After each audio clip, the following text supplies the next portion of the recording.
అవ్వచ్చు, లేకపోతే late application అవ్వచ్చు, లేదా ఓవర్ అవర్స్ వల్ల అతనికి ఆ ఆ టయానికి ఆ విధంగా రెస్పాండ్ అవ్వకపోవచ్చు ఆ సిగ్నల్కి.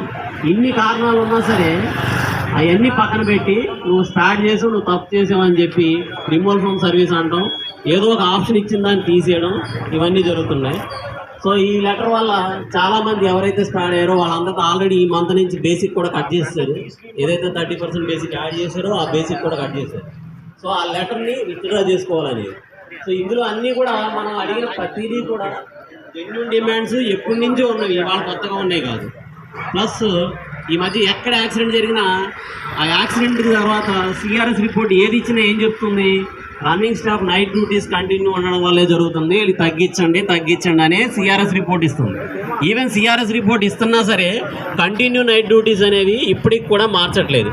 సో మనది ఎప్పటి నుంచో డిమాండ్ ఏంటి, ఒక రన్నింగ్ స్టాఫ్కి కంటిన్యూ నైట్ డ్యూటీస్ అనేవి 2 ఉండాలి, 3వది నైట్ బెడ్ ఉండాలి. ఆ విధంగా మీరు ప్లాన్ చేసుకోండి. ఆ విధంగా లేకపోతే సేఫ్టీ వైలేట్ అవుద్ది, ఏదన్నా జరగవచ్చని మనం ఎన్నో సంవత్సరాల నుంచి చెప్తున్నాం. కానీ సేఫ్టీని పట్టించుకోకుండా రైల్వే దాన్ని కంటిన్యూ చేయడం వల్ల కంటిన్యూస్ స్టాల్డ్ అవుతున్నాయి.